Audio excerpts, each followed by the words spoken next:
तो चलिए बच्चों, आज हम आपके सबसे फेवरेट भगवान यानी श्री कृष्ण के जन्म की कथा सुनते हैं।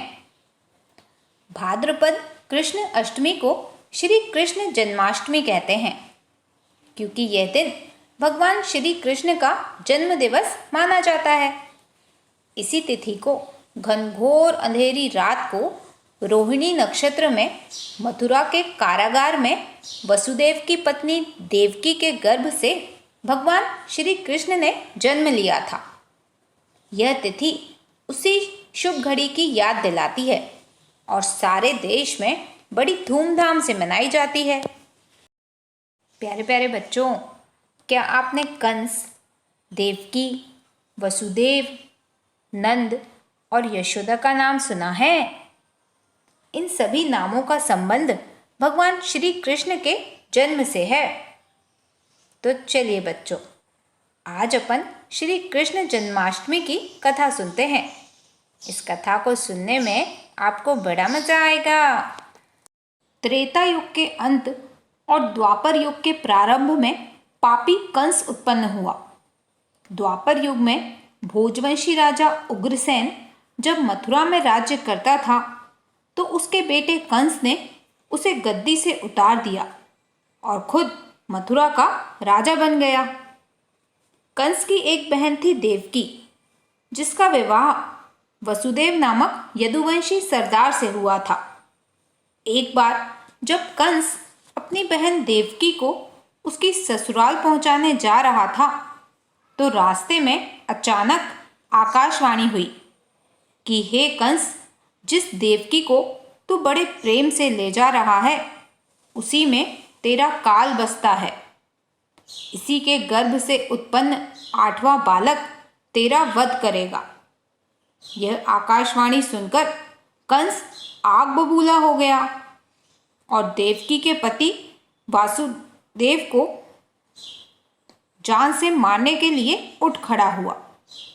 तब देवकी ने अपने भाई कंस से विनयपूर्वक कहा कि मेरे गर्भ से जो संतान होगी उसे मैं तुम्हारे सामने ला दूंगी, परंतु तुम वसुदेव को ना मारो।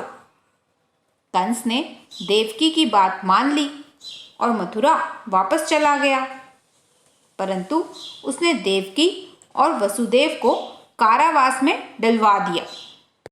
उसी कारावास में देवकी ने एक एक कर 7 बच्चों को जन्म दिया और कंस ने उन्हें पैदा होते ही मार डाला। परंतु जब 8वां बच्चा होने वाला था तो संयोग से उसी समय उनके मित्र नंद और यशोदा को भी बच्चा पैदा होने वाला था। जिस समय वसुदेव और देवकी को 8वां पुत्र पैदा हुआ, उसी समय संयोग से नंद और यशोदा के घर एक कन्या का जन्म हुआ। जिस काल कोठरी में देवकी और वसुदेव कैद थे, उसमें अचानक प्रकाश हुआ और उनके सामने शंख, चक्र, गदा और पद्म धारण किए हुए चतुर्भुज भगवान प्रकट हुए। देवकी और वसुदेव दोनों भगवान के चरणों में गिर पड़े।